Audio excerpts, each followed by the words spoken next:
And ఈ cinema నా అరే ఈ సినిమా నేను ఒప్పుకోవాలా లేదా అంటే చేస్తానా లేదా అని నేను చిన్న హెజిటేషన్లో ఉన్నప్పుడు రఘు డార్లింగ్ రగన్ అంటే ఫీల్ అవుతాడు రఘు డార్లింగ్ చాలా సపోర్ట్ చేసి మా మహేంద్ర గారి గురించి డైరెక్టర్ గారి గురించి చాలా బాగా చెప్పి నాకు క్లియర్గా ఎక్స్ప్లెయిన్ చేస్తే సో నాకు ఒక ధైర్యం వచ్చింది. ఆ తర్వాత నేను మహేంద్ర గారిని కలవటానికి ఆఫీస్కి వెళ్ళినప్పుడు they are really such a sweet souls, director గారు అండ్ ప్రొడ్యూసర్ గారు కూడా ఇద్దరు.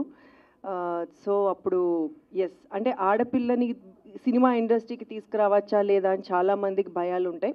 సో యాజ్ ఏ మదర్గా నాకు కూడా కొంచెము వీళ్ళు ఎంతవరకు చేయగలరు అని నాకు చిన్న భయం ఉంది. ఆ ధైర్యం నాకు వాళ్ళిద్దరినీ చూసిన తర్వాత కళ్ళు మూసుకుని డైరెక్టర్ గారి చేతిలో ప్రొడ్యూసర్ గారి చేతిలో హ్యాపీగా నేను పెట్టచ్చు అనిపించింది.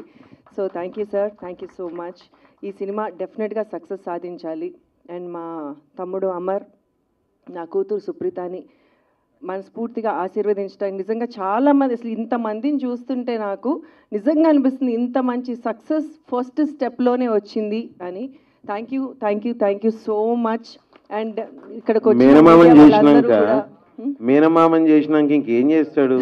సినిమా సక్సెస్ మీట్లో చెప్పాల్సిన డైలాగు ఓపెనింగ్ రోజు చెప్తే ఎట్లా చెప్పు. సో మీడియా ఎప్పుడు నాకు చాలా సపోర్ట్ చేసింది. మా బిడ్డల్ని కూడా ఆశీర్వదించండి, సపోర్ట్ చేయండి, ఈ సినిమాని సక్సెస్ చేయండి.